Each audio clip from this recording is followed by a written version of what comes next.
RSS எந்த சிந்தனையை விதைப்பதற்காக ஹெட்கேவர் உருவாக்கினாரோ, நாக்பூரில் அது 1925 தொடங்கப்பட்ட நேரத்தில் மனு தர்மத்தை நிலைநாட்டுவதற்காக, வர்ணாசிரம தர்மத்தை நிலைநாட்டுவதற்காக, அதுதான் இந்து தர்மம் என்று சொல்லி அதை நிலைநாட்டுவதற்கு தொடங்கப்பட்ட RSS, அந்த RSS எந்த கருத்தை விதைத்ததோ, எந்த விதையை விதைத்ததோ அதை முளையிலேயே கிள்ளி எறிவதற்கு அதே ஆண்டில் எங்கள் தலைவர் தந்தை பெரியார் சுயமரியாதை இயக்கத்தை தொடங்கினார்.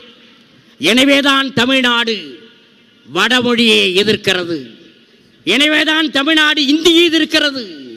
இந்திய உபகண்டத்திலே வடமொழியை எதிர்த்து, இந்தியை எதிர்த்து, பார்ப்பனியத்தை எதிர்த்து 100 ஆண்டு காலம் போராடி வந்திருக்கிற ஒரே இனம் தமிழ் இனம் மறந்துவிடக் கூடாது. எனவேதான் இந்த மண்ணில் திராவிட இயக்க சித்தாந்தங்களை பாதுகாப்பதற்காக, இது சுயமரியாதை இயக்கத்திலிருந்து வேறுபட்டு எழுந்திருக்கிற இயக்கம், அரசியல் களத்திலே பல வெற்றிகளை ஈட்டியிருக்கிற இயக்கம். ஆனால் நான் ஒன்றை நினைவுபடுத்த விரும்புகிறேன்.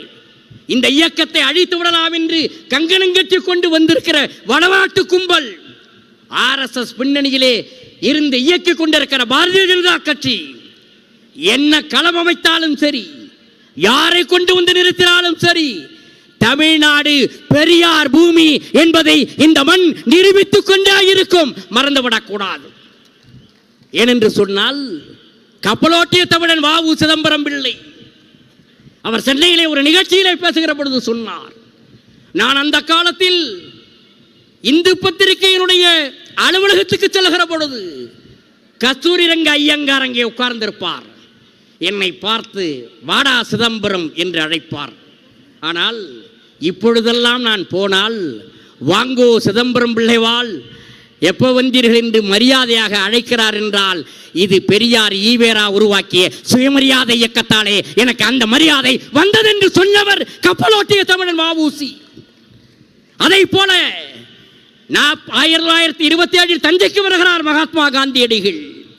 அவரிடத்திலே போய் உமா மகேஸ்வரம் பிள்ளை போன்றவர்கள் போய் பேசுகிற பொழுது அவரிடத்திலே கேட்கிறார்கள், பார்ப்பன் அல்லாதார் பிரச்சனையை பெரிய பிரச்சனையாக நீதி கட்சி எழுப்புகிறது என்று சொன்ன பொழுது மகாத்மா காந்தி சொன்னார், நான் அந்த காலத்திலே எல்லாம் சென்னைக்கு வந்தால் காங்கிரஸ் தலைவர் சீனிவாச ஐயங்கார் வீட்டு திண்ணையிலே தான் என்னை உட்கார வைப்பார்கள்.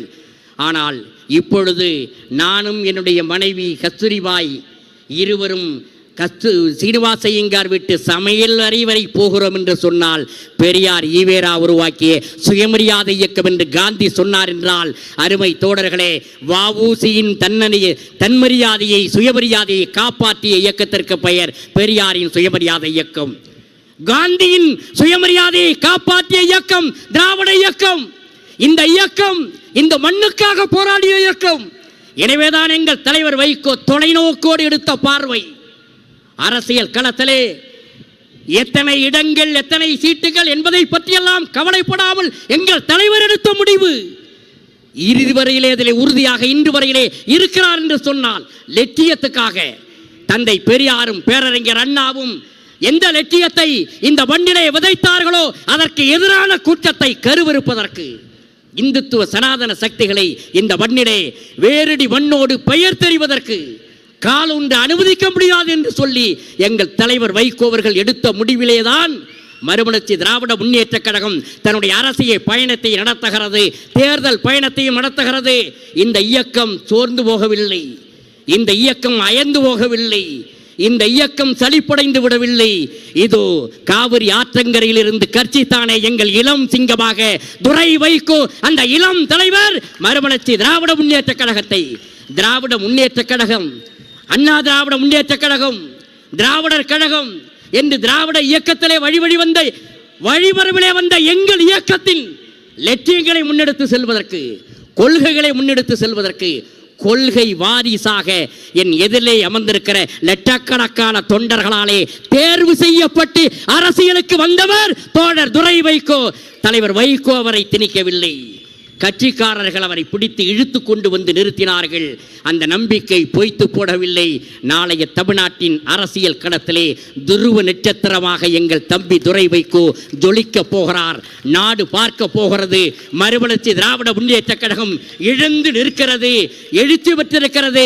சட்டமன்ற தேர்தலில் தம்பி துரை வைகோ நீங்கள் என்ன சொன்னீர்களோ அங்கீகாரம் பெறுவோம் என்று சொன்னீர்களே, அதை நிச்சயமாக பெறுகிற திசை நோக்கி நமது தலைவர் நம்மை வழிநடத்துவார் என்று தெரிவித்தார்.